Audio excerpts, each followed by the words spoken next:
Salut les gens! J'espère que vous allez bien. Aujourd'hui, on est jeudi et on a plein de nouvelles pour vous comme d'habitude. On va parler de Santana qui a vécu un événement des plus inquiétants. On va vous parler de Boris Johnson pour ensuite aller sur Statistique Canada qui nous est arrivé avec des statistiques concernant la PCU. Et pour terminer, nous allons parler un peu de Alpra King qui a été arrêté très récemment. Et toi, Ahmed, de quoi vas-tu parler aujourd'hui? Donc aujourd'hui, comme vous le savez, c'est la draft de la NHL à Montréal. Donc pour terminer nos palmarès, pour se préparer pour la draft, on parle des pires coups au repêchage par les Canadiens entre 1980 et 2021. Ne ratez pas tout cela après la pause. Depuis Laval, Québec, bienvenue sur Groove Station Canada TV. Musique, culture, sport, actualité, ça se passe ici. Groove Station Canada TV, c'est votre TV. Donc, lors d'un concert, Santana s'est effondré sur la scène et a été transporté à un hôpital. C'était à très près de Détroit, en fait. Le guitariste va très bien, selon ses dires, finalement. Malgré les inquiétudes que l'événement a causées aux foules, Santana dit qu'il n'avait seulement pas bu ni mangé avant son concert, ce qui n'est pas recommandé ni par Santé Canada, ni par personne. Donc, finalement, le guitariste va très bien et nous en voilà tous rassurés. Boris Johnson a finalement déposé sa démission en tant que chef du Parti conservateur britannique et premier ministre britannique.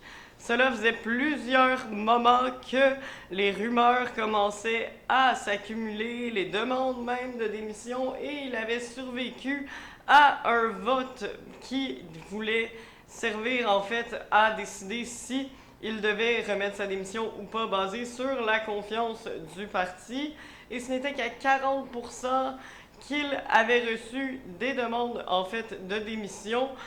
Finalement, il a décidé de le faire par lui-même, voyant que son pays, tout comme son parti, ne lui faisait plus confiance après ses 3 ans au pouvoir. On va vous parler de Statistique Canada maintenant, parce que Statistique Canada a déposé en fait des statistiques concernant la PCU, la prestation qui est en lien avec la COVID, et semblerait-il que les femmes qui étaient diplômées d'un poste secondaire avaient plus de chances que les hommes diplômés d'un poste secondaire d'obtenir la PCU, que 50% de ceux qui étaient diplômés en fait de cours d'art, et que ce soit en cinéma, que ce soit en art visuel ou quoi que ce soit, avaient à 50% tous demandé la PCU, et 32% de la population générale allant au travail avait accédé à la PCU. Ça fait un grand nombre, mais moins que j'aurais pensé personnellement. Pour terminer, Al Praking a été arrêté. En fait, c'est Simon Baudry, son nom.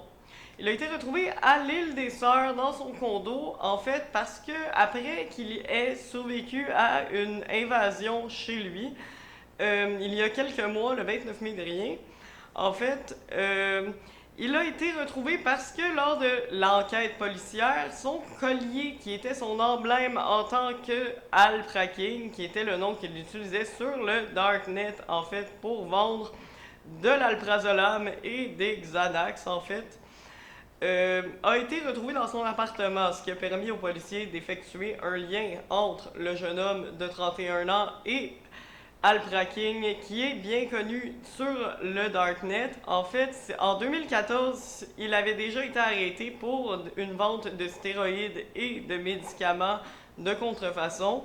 Et c'est la deuxième fois qu'il est retrouvé. En fait, c'était une enquête qui a été réalisée par les policiers de la SPVM. Ils ont réussi à arrêter le suspect en lui faisant croire qu'ils étaient présents chez lui seulement pour lui présenter 2 suspects pour l'invasion à domicile. Finalement, c'était bien pour lui puisque sur le mandat, il était stipulé que l'accusé devait se trouver chez lui au moment de l'arrestation. Nous allons sûrement en savoir plus sur cette légende du crime qui a finalement probablement dit son dernier mot. C'était le bulletin du midi. Maintenant, passons au sport avec Ahmed. Merci beaucoup, Gab. Donc, comme vous le savez, le repêchage de la Ligue nationale pour le hockey est ce soir à Montréal. Et donc, on va terminer nos palmarès pour la draft avec les pires coups du repêchage par le Canadien de Montréal entre 1980 et 2021. Et on espère que la nouvelle direction du Canadien ne fera pas les mêmes erreurs que ses prédécesseurs. Donc, on commence le palmarès avec sûrement le pire draft bust de l'histoire du Canadien de Montréal, Doug Wickenheiser. Il a été repêché en 1980, premier au total, et comme infamously, il a été repêché avant Denis Savard. Denis Savard qui s'est fait repêcher troisième par les Blackhawks de Chicago. Ça a vraiment fait vraiment une surprise pour les fans du Canadien qui pensaient vraiment qu'on allait repêcher un joueur du Québec, Denis Savard, qui avait tout cassé dans la LHJMQ avant de se faire repêcher. Malheureusement, pour le Canadien, ils n'ont pas pris Denis Savard, mais ou bien un peu trop tard, parce qu'on sait qu'on je vous ai parlé au début de la semaine qu'on a fait les meilleurs choix au repêchage les meilleurs joueurs américains qui ont joué pour le Canadien. On a parlé de Chris Chelios, qui s'est fait échanger par Denis Savard, mais malheureusement, c'était un peu trop tard. Mais Denis Savard, qui va devenir un des meilleurs joueurs de l'histoire de la Ligue nationale en 2017, il va être nommé un des 100 meilleurs joueurs de l'histoire de la Ligue nationale, membre du Temple de la Renommée. Mais pour Doug Wickenheiser, c'est une autre histoire.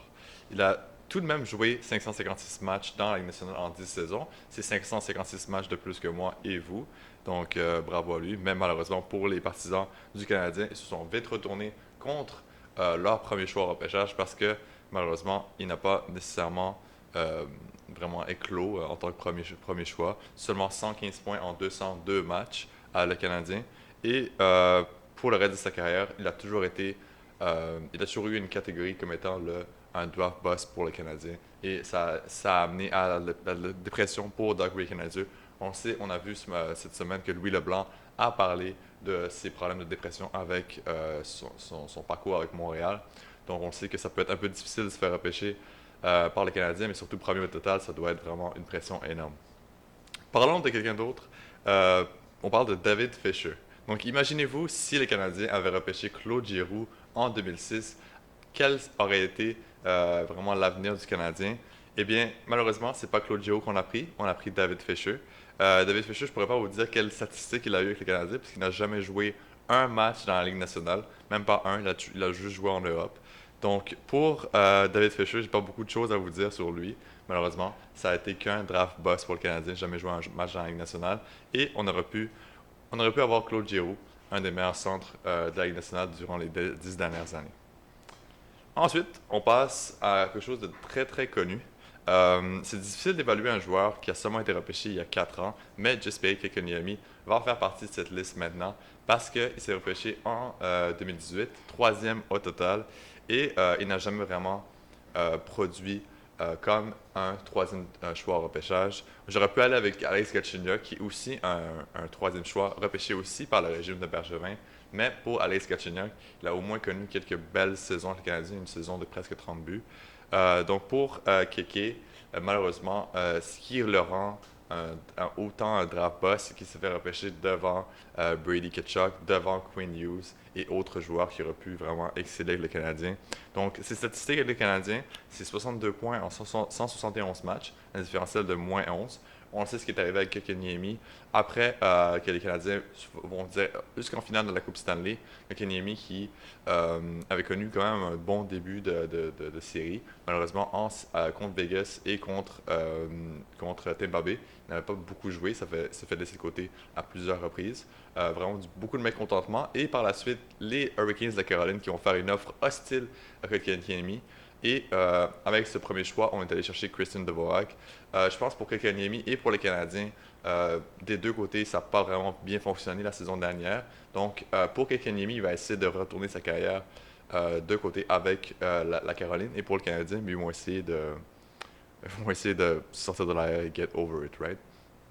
Donc, merci beaucoup d'avoir suivi ce segment sportif. Si j'ai manqué des draft busts que vous pensez que j'aurais dû mentionner, n'hésitez pas à les mettre dans les commentaires. Si vous avez aimé cette vidéo, n'hésitez pas à laisser un commentaire, laisser un like, partager si vous désirez et abonnez-vous à notre chaîne si vous n'êtes pas encore abonné.